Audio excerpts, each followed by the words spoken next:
പടിവാതിൽക്കൽ എത്തി നിൽക്കെ 2020 എന്ന പാർട്ടി NDA മുന്നണിയിൽ ലയിച്ചിരിക്കുകയാണ്. കൂടുതൽ വിശദാംശങ്ങളിലേക്ക് പോകേണ്ടതുണ്ട്. VS രഞ്ജിത്താണ് ചേരുന്നത്. രഞ്ജിത്ത്, ഇനിയുള്ള തെരഞ്ഞെടുപ്പിൽ ഇത് മണ്ഡലങ്ങളിൽ ഏതു തരത്തിൽ പ്രതിഫലിക്കും? കുന്നത്തുനാട് എങ്ങനെയായിരിക്കും ഇതിന്റെ റിസൾട്ട് പ്രതിഫലിക്കുക എന്നുള്ളത് വലിയൊരു ചോദ്യമാണല്ലോ. പ്രത്യേകിച്ച് ഈ 2021 നിയമസഭാ തെരഞ്ഞെടുപ്പിലെ 2020 കുന്നത്തുനാട് നേടിയ ഒരു വോട്ട് പെർസെന്റേജ് നോക്കിയാൽ അത് 27.56 നോക്കൂ. ആ മണ്ഡലത്തിൽ BJPയും 2020യും നേടിയിട്ടുള്ള വോട്ട് പെർസെന്റേജുകൾ കൂട്ടിക്കഴിഞ്ഞാൽ രണ്ടാമതെത്തിയ കോൺഗ്രസ് നേടിയ വോട്ട് പെർസെന്റേജിനേക്കാൾ കൂടുതലായി അത്.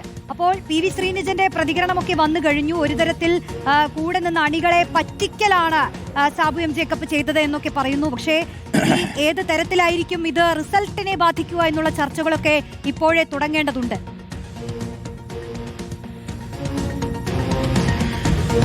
റോഷ്നി, NDA സംബന്ധിച്ചിടത്തോളം അവർക്ക് ഏതെങ്കിലും ഒരു മണ്ഡലത്തിൽ അല്ലെങ്കിൽ കേരളത്തിൽ മുഴുനീളൻ ഒരു വിജയമുണ്ടാക്കുക എന്നുള്ളത് 2020 എന്ന് പറയുന്ന ഒരു രാഷ്ട്രീയ പാർട്ടി ഈ NDA വന്നതുകൊണ്ട് പ്രത്യേകിച്ച് കാര്യമുണ്ടെന്ന് തോന്നുന്നില്ല. കാരണം NDA കുന്നത്തുനാട് പരിസരത്തും എറണാകുളത്ത് ചിലയിടങ്ങളിൽ മാത്രം സ്വാധീനമുള്ള രാഷ്ട്രീയ പാർട്ടിയാണ്. പക്ഷേ NDA മുന്നോട്ട് വെക്കുന്ന ഒരു കാഴ്ചപ്പാടുണ്ട്. കാഴ്ചപ്പാടെന്ന് പറയുന്നത് കേരളത്തിൽ ഉള്ള പരമ്പരാഗതമായിട്ടുള്ള സിസ്റ്റം, രാഷ്ട്രീയ പാർട്ടികളുടെ മുന്നണി സംവിധാനത്തിനെതിരെ ഒരു ബദൽ എന്ന മാർഗത്തിലാണ് കുന്നത്തുനാട് പഞ്ചായത്തിലും അതുപോലെ തന്നെ കിഴക്കമ്പലം പഞ്ചായത്തിലും അതിന് തൊട്ടടുത്തുള്ള പഞ്ചായത്തുകളിലൊക്കെ ഈ ഭരണത്തിലേക്ക്, കിഴക്കമ്പലം പഞ്ചായത്തിലാണ് ഭരണത്തിൽ വന്നിട്ടുള്ളത്. കുന്നത്തുനാടും അതുപോലെ തന്നെ തൊട്ടടുത്തുള്ള പഞ്ചായത്തിലുമൊക്കെ അവർക്ക് സ്വാധീനമുണ്ടാക്കാൻ സാധിച്ചിട്ടുള്ളത്.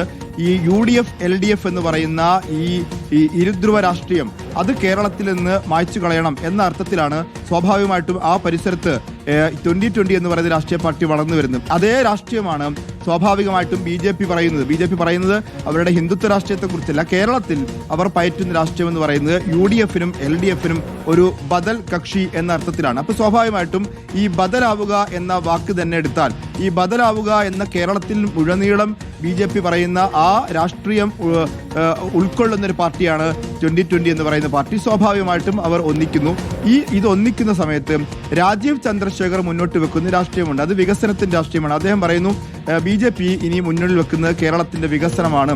അതായത് BJP നേരത്തെ K സുരേന്ദ്രൻ പ്രസിഡന്റ് ആയിരുന്നപ്പോഴോ കുമ്മൻ രാജശേഖരൻ പ്രസിഡന്റ് ആയിരുന്നപ്പോഴോ ഒക്കെ പറഞ്ഞുകൊണ്ടിരുന്ന ഹിന്ദുത്വ രാഷ്ട്രീയത്തിന്റെ ഹിന്ദുത്വ പ്രശ്നങ്ങളുടെ ഒരു രാഷ്ട്രീയത്തിനപ്പുറത്തേക്ക് വികസനം മുൻനിർത്തിയുള്ള രാഷ്ട്രീയം എന്ന് മാത്രമാണ് രാജീവ് ചന്ദ്രശേഖർ പറഞ്ഞുകൊണ്ടിരിക്കുന്നത്. ആ രാഷ്ട്രീയത്തിനുള്ള ഒരു അംഗീകാരമായിട്ടായിരിക്കും സ്വാഭാവികമായി BJP വരും ദിവസങ്ങളിൽ നിയമസഭാ തെരഞ്ഞെടുപ്പിലൊക്കെ കേരളത്തിലുടനീളം ഈ ഒരു വിഷയത്തെ കാണാൻ പോകുന്നത്. അതായത് മുന്നണി വിപുലീകരണത്തിലൂടെ BJP മുന്നോട്ട് വെക്കുന്ന വികസിത രാഷ്ട്രീയത്തിനൊരു അംഗീകാരം കേരളത്തിൽ കിട്ടിയിരിക്കുന്നു എന്ന അർത്ഥത്തിൽ BJPക്ക് കേരളത്തിലുടനീളം പ്രചരണം നടത്താനുള്ള ഒരു അവസരം ഇപ്പോൾ ഈ 2020യുടെ മുന്നണി പ്രവേശനത്തിലൂടെ കിട്ടിയിരിക്കുന്നു എന്നുള്ളത് ഒന്നാമത്തെ ഫാക്ടറാണ്.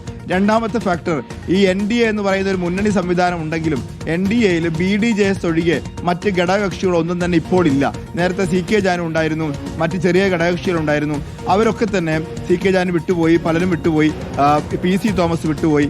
അങ്ങനെ NDA വളരെ ദുർബലമാവുകയും BDJSും BJPയും തമ്മിലുള്ള ഒരു ഉഭയകക്ഷി ബന്ധത്തിനപ്പുറത്തേക്ക് NDA ഇല്ല എന്ന് തോന്നുന്ന തരത്തിലേക്ക് NDA ശിഥിലീകരിക്കപ്പെട്ടു എന്ന അർത്ഥത്തിൽ പ്രചരിപ്പിക്കപ്പെടുന്ന ഘട്ടത്തിലാണ് കുറച്ചുകൂടി കേരളത്തിൽ അറിയപ്പെടുന്ന, സ്വാധീനമുള്ളതിനേക്കാൾ കൂടുതൽ അറിയപ്പെടുന്ന ഒരു രാഷ്ട്രീയ പാർട്ടി 2020 എന്ന് പറയുന്ന ഒരു പുത്തൻ ആശയം മുന്നോട്ട് വെച്ച് വന്ന ആ രാഷ്ട്രീയ പാർട്ടി ഒരു വ്യവസായി തുടങ്ങി.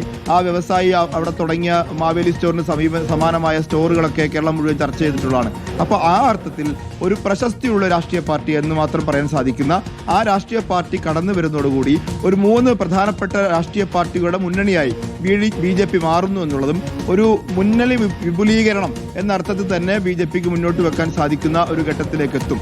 ഇപ്പോൾ റോസ്റ്റ് ചോദിച്ച പോലെ അത് തെരഞ്ഞെടുപ്പിൽ എങ്ങനെ പ്രതിഫലിക്കുമെന്ന് ചോദിച്ചാൽ, തെരഞ്ഞെടുപ്പിൽ സ്വാഭാവികമായിട്ടും അത് കുന്നത്തുനാട് മണ്ഡലത്തിൽ 2026 BJPക്ക് 16,000-ൽ പരം വോട്ടേ മാത്രമേ ഉള്ളൂ.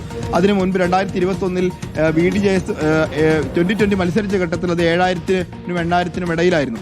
ഇനിയിപ്പോൾ 2020 മത്സരിക്കുകയും BJP അതിനെ പിന്തുണയ്ക്കുകയും ചെയ്താൽ പോലും അവിടേക്ക് ഒരു വലിയ സ്വാധീന ശക്തിയാവാൻ സാധിക്കുമോ എന്ന് ചോദിച്ചാൽ ഒരു ത്രികോണ മത്സരത്തിന്റെ പ്രതീതി ഉണ്ടാക്കാൻ സാധിക്കും എന്ന് മാത്രമേ ഈ ഘട്ടത്തിൽ പറയാൻ സാധിക്കുകയുള്ളൂ. കാരണം അവിടെ ശ്രീനിജനുണ്ട്, സ്വാഭാവികമായിട്ടും അവിടെ MLA ആയിരുന്ന VP സജീന്ദ്രനുണ്ട്, അതുപോലെ തന്നെ ഇപ്പോൾ ഈ സാബുവും ജേക്കബും കയറി വരുമ്പോൾ ഒരു ത്രികോണ മത്സരത്തിന്റെ പ്രതീതി ഉണ്ടാക്കാൻ സാധിക്കും.